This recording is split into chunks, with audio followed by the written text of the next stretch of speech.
Hey, all you mathematicians out there, I know it's been a while since we've been doing some math, and I know you've been missing it a lot. But guess what? We're back in it today. So, we're going to start off with an Algebra 1 review of some linear equations, and today's is slope. So first we'll start off with slope-intercept form of a line, which is y equals mx plus b, and that should sound familiar to you. M, remember, is your slope.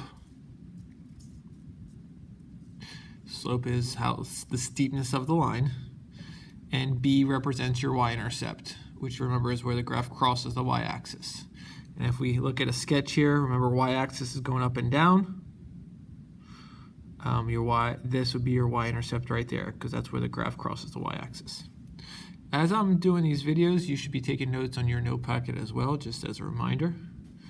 So we know what M and B stand for. X and Y are your other letters, and that represents your input. X is your input, and Y is your output. All right, you're also going to see this word average rate of change a lot. That's just another name for slope. They are used interchangeably. A lot of times for word problems, we'll use average rate of change because it makes more sense. Or if it's just an equation, we'll use the word slope. All right, now slopes can have, there's 4 types of slopes. There's positive, negative, 0, and undefined slopes. So we're going to start off with our positive slope. And positive slope goes up from left to right. Think about it in terms of money. If your bank account is going up over time, that's a positive thing. You can also have negative slope, which is where the graph is going down from left to right. So if your bank account is going down over time, that's a negative thing. We have zero slope, which is a horizontal line, and we'll talk about why that's 0 in 1 second. And then we have a vertical line, is what we determine as undefined. All right, so how do you find slope? And there are multiple ways to find slope, and it all depends on what representation you're doing. So the first way is probably what most people remember is rise over run. And if we do rise over run, in terms of more mathematical standpoint, that's where we can use our slope formula of y2 minus y1 over x2 minus x1. And remember, your y's are your up and down, so that's your rise. Your x is your left and right, which is your run. So it's the same thing, just a different representation. You may also have heard this triangle y over triangle x. Well, this triangle is a Greek letter delta, means change. So delta y over delta x means change in y over change in x. And change in y, again, is your rods. Change in x, again, is your run. So they all really mean the same thing.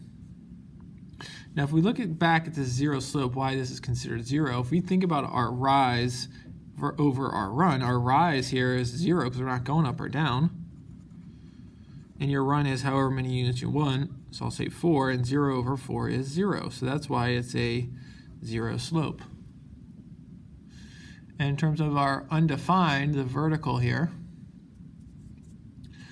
we're going up and down however many we want. So we'll say 3 in this case. And our run is 0.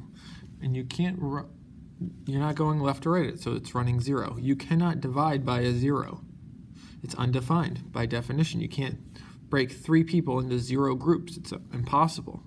So that's why this is undefined, because the 0 would be in the denominator. All right, so again, you have these 3 representations of how to find slope. And then also, if there's a graph given to you, you can also create a slope triangle, we call it.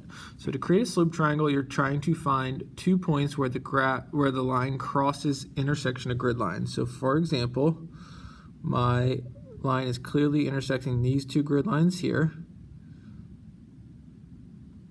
And it's also clearly intersecting these 2 grid lines here. And it's intersecting some more. It doesn't matter as long as it's clearly intersecting two grid lines. You make that into a triangle. Always do your rise first. So in this case, I'm actually going down first. Sometimes you may need to go up first if it's positive. And then you count your blocks. So 1, 2, 3, 4, and I'm going down, so that's a -4 and over 2. And remember, slope is rise over run. Well, my rise is -4, and my run is 2, and -4 over 2 is -2. So if I'm given the representation of a graph, I usually like to use these slope triangles. If I'm given points, then I usually like to do this slope formula here. All right, example 1 now, we're going to do two examples here with if you're given the points. So now it says find the slope of the line with these 2 points, -2, -5, and 4, 4. So now I'm given just points, so what I would do is I would use that slope formula. And I'm going to write that slope formula up here so we have it. M equals y2 minus y1 over x2 minus x1. So I label, remember, ordered pairs are always x, y, and since this is my first ordered pair, I'm going to call those my ones, x1, y1. These are my, again, x and a y, because it's an ordered pair, and those are the second ordered pair, so I label those with 2's. And now I start plugging into my equation.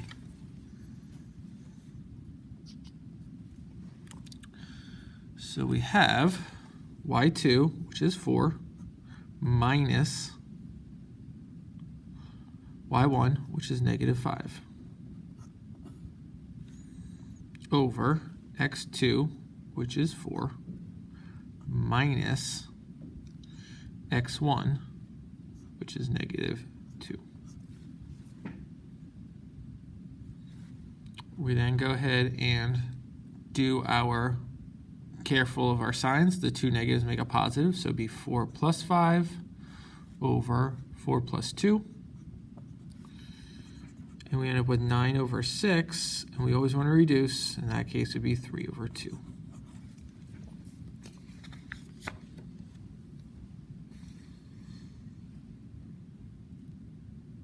Okay, why don't you try doing example 2 on your own? Again, first thing, I'll give you a hint. Label these points as x1, y1, x2, y2. All right, going over example 2. It says find the average rate of change of the line with the points 2, -3, and -6, 1. Remember, average rate of change just means slope. So I'm using that slope formula again up top. So we have m equals y2, 1 minus y1 is a -3 over x2, -6 minus x1, which is 2. Go ahead, I got a double negative there, 1 plus 3 now over -6 minus 2 more is -8. I can add those now, and I get 4 over -8, or -1/2 as my slope.